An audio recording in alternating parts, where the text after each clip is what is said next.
SMILE PINKI follows the journey of two children, Pinki and Ghutaru, who are both born in rural India, desperately poor and with a cleft lip. And it follows them and their families as they journey into a nearby city for a free surgery program.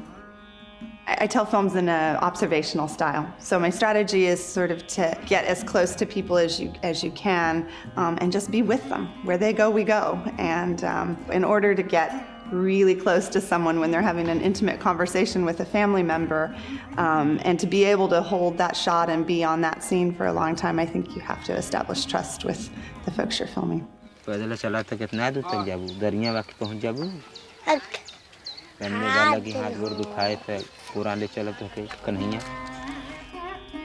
The film takes you inside GS Memorial Hospital, which is a hospital in Benares, India, that provides free cleft surgery to children from all of the surrounding region of Uttar Pradesh.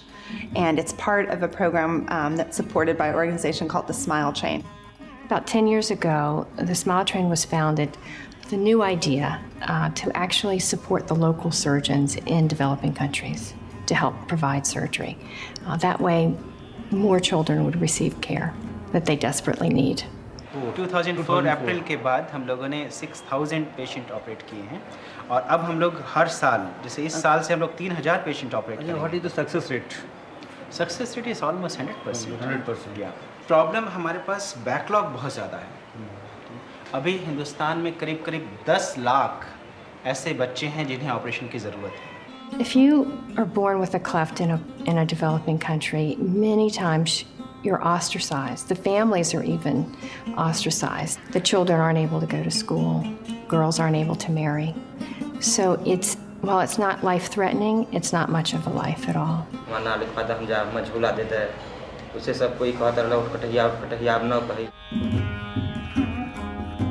This film is doing more for the problem of clefts than anything I can think of. I mean, it's the awareness that this will provide is amazing.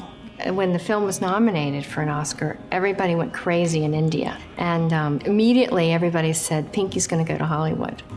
Pinki, her father, and Dr. Subodh all came.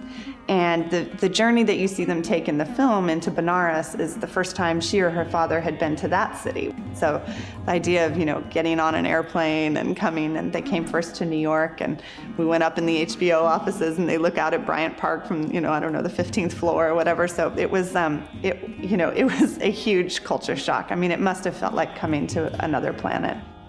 There were so many firsts for them. And they handled this amazing journey with great grace and dignity and good spirit, and it was a lot of fun to be with her. The district government sort of in response to the media attention that the film had gotten in India, had made Pinki's village a model village and done new housing. So she was anticipating going home and having these new houses. And so we were walking through Beverly Hills from a screening to the Four Seasons Hotel, and Dr. Subodh says to Pinki, would you like to live in one of these houses? And they're these perfect, like Spanish stucco style bungalow houses I'd love to live in. And she said to him, no, I have a new home waiting for me when I get home. I prefer to go there. It's so satisfying to know that the film has concretely done things for our characters in our film, that Pinki and Ghutaru's lives and their families' lives. I think the thing that gives me even greater joy is that it's a hopeful story about, people dedicating their lives to making others' lives better, and that it's one of those problems in the world that we really do know how to make a difference, and people are making a difference.